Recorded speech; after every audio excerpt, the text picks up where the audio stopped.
Көйдешлер көрішігі несілеріні бағлаған ве бұйық севгі ашлаған güzel бір аңа недір. Август айы ратлық күні қатырша сарайлылар бүгін ось туған көйіне көйдешлер көрішігіне келділер. На земле, которая пережила трагические события, вновь собрались те, для кого она навсегда останется родной. Уроженцы села Катырша-Сарай Карасу-Базарского района ежегодно в августе приезжают сюда, чтобы сохранить живую связь со своим прошлым и передать его своим детям и внукам. По традиции встречу односельчан начинают с молитв у памятника жертвам депортации 1944 года за тех, кто погиб в годы ссылки.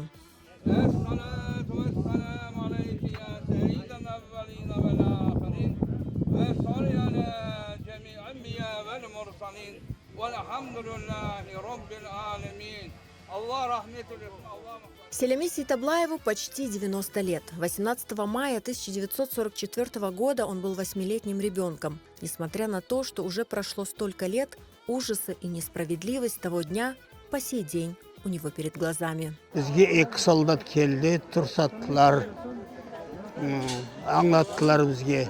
Біз алмажақ кішілеріне өздері алып ярдым еттілер. Шындай сыйлар түшті бізге. Шығардылар мезарлыққа шүйерден.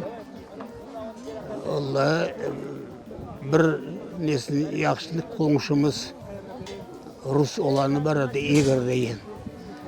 Şunu gördüm, şu bizim mallarını, koylarımızı yerimiz var idi.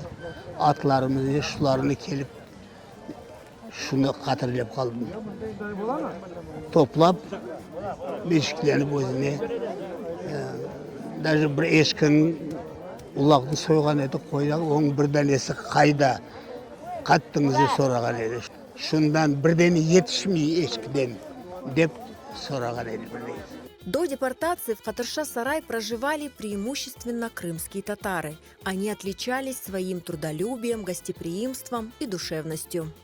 Bu koyda yaşayanlar mal, koy, eşki, tutaydılar, zayri, buğday, arpa, saç ediler, şuman. Bütün apakaylar ne çalışıydılar. Tütün kırmak, tütün cimak, tütün kurutmak. Uzun platformaları var idi. Tütün kurutkan, şunda çalışıydılar. O kolxozun ambarları sıkladılar. Buğday, un, şunda, bütün kolxozun nesi şunda duraydı. Вкусные угощения и зажигательные танцы. В такой теплой и дружеской атмосфере проходила встреча односельчан в Катырша-Сарай. Такие встречи помогают выходцам лучше понять свои корни и культуру, а также сохранить историю и память о предках. Bu köyde rahmetli men babam adı Absiyit edi. Bu köyde doğuldu. Bunda kelsem ben özüm duygum başka nefes alam. Onun için yılda bir kere kelip özümüzge bir zarat alamız. Bu yıl pek çok adam oldu.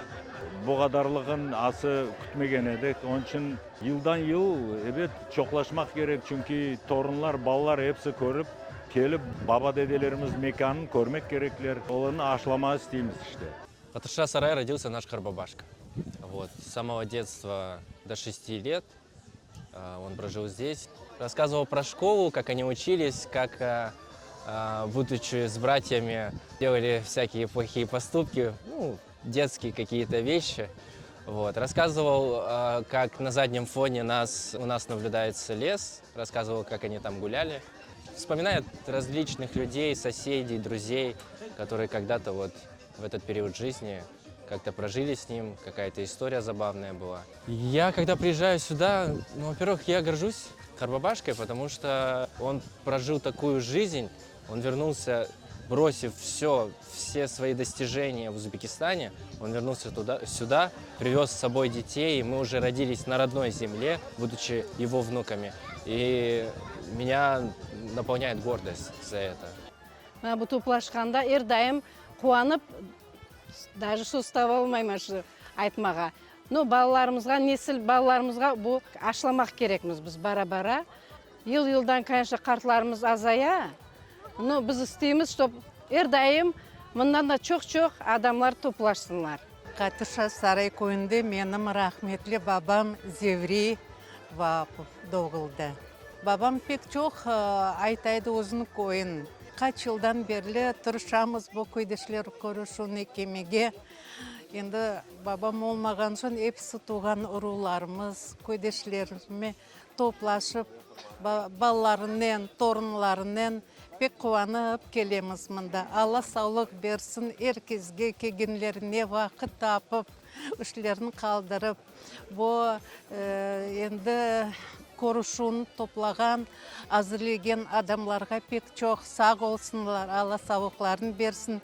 Для уроженцев села и их потомков Хатырша-Сарай – место, где оживает прошлое, где связь поколений укрепляется через воспоминания, культуру и традиции. Эти ежегодные встречи – яркое свидетельство того, что память о родной земле жива и передается из поколения в поколение.